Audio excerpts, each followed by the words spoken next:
Ada seorang wanita yang mempunyai segalanya, kekayaan, status, dan kemewahan. Akan tetapi, dia lebih memilih menjauh dari semua itu. Semua ia lakukan demi menolong orang yang bahkan enggak dia kenal. Namanya Florence Nightingale. Bagi dia, cinta bukan soal apa yang bisa kita miliki, tapi soal apa yang berani kita berikan.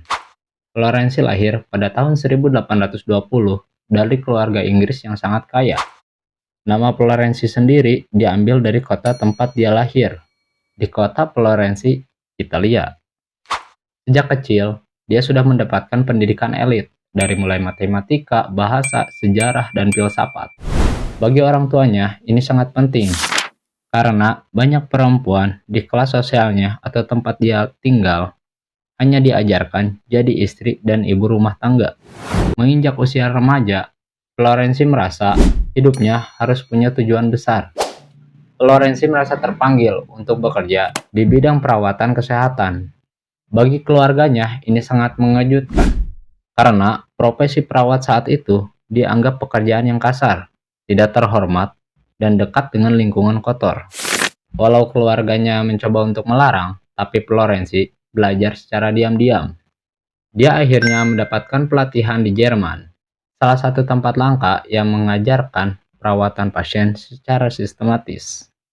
Di sini dia belajar bahwa merawat orang bukan cuma soal empati, tapi soal metode, kebersihan, dan organisasi. Titik perubahan besar datang saat pertempuran. Nah, pada tahun 1854, ketika Perang Crimean meletus, ribuan tentara Inggris terluka.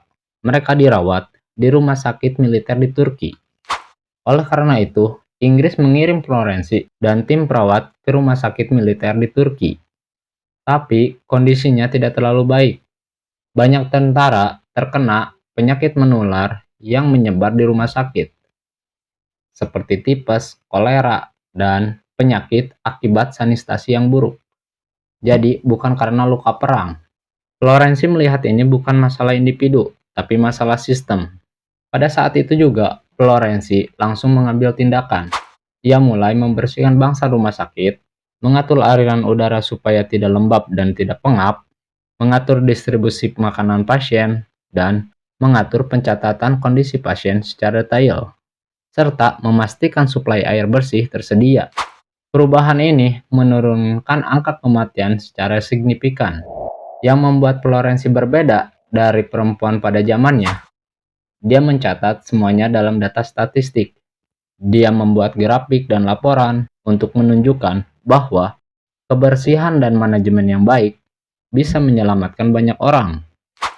Dan dari sini, dunia medis mulai berubah dari pengalaman subjektif menjadi pendekatan berbasis bukti. Selama perang, Florence sering berjalan di malam hari dengan membawa lampu kecil di tangannya. Dia memeriksa satu persatu pasien yang terluka. Karena itu, dia dijuluki sebagai The Lady with the Lamp, atau wanita dengan cahaya lampu. Tapi, julukan itu hanya bagian kecil dari ceritanya. Dampak terbesarnya justru ada pada sistem yang ia bangun. Setelah perang berakhir, Florence menjadi sangat terkenal.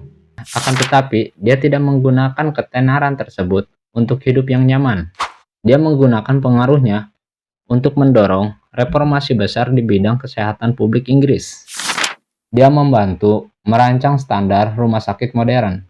Dia juga membantu memperbaiki sanitasi di kota. Dia menulis laporan kesehatan militer yang mempengaruhi kebijakan pemerintah. Dan di tahun 1860, dia mendirikan Nightingale Training School di London, yaitu sekolah perawat profesional pertama yang benar-benar modern. Dan dari sinilah, perawat mulai dianggap tenaga medis yang terlatih, bukan pekerja tanpa pendidikan. Murid dari Florence kemudian menyebar ke berbanyak negara, membawa standar baru perawatan kesehatan. Dan di usia tua, dia jarang tampil di publik. Tapi dia tetap bekerja dari rumah, menulis laporan kesehatan, memberi saran kebijakan, dan membantu reformasi kesehatan masyarakat.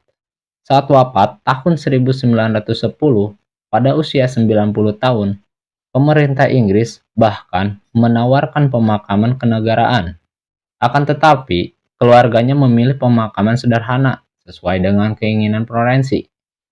Dan sampai sekarang, banyak prinsip rumah sakit modern masih berasal dari ide yang dia dorong.